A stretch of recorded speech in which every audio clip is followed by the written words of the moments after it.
UConn journalism students this semester have created their very own newsletter known as the Roundup.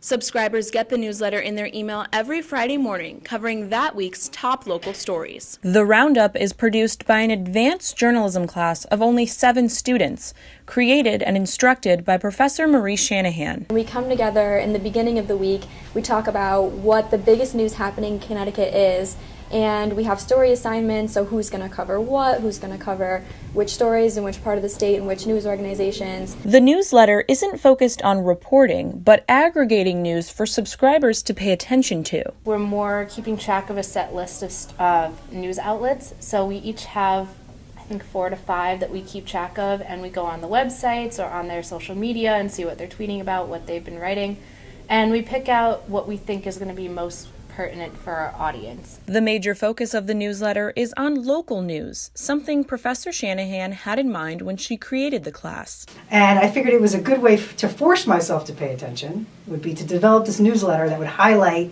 the most important and the best sort of works of journalism that are occurring in Connecticut on a weekly basis. The reaction so far has been a positive one, with the Roundup reaching almost 250 people a week. In my opinion, Connecticut doesn't really have anything like this, so I think that it should continue and continue to get more subscribers. There are a lot of people who are really loving this and who are interested in it.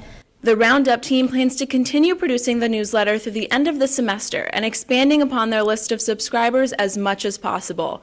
For UCTV News, this is Julia Gorman.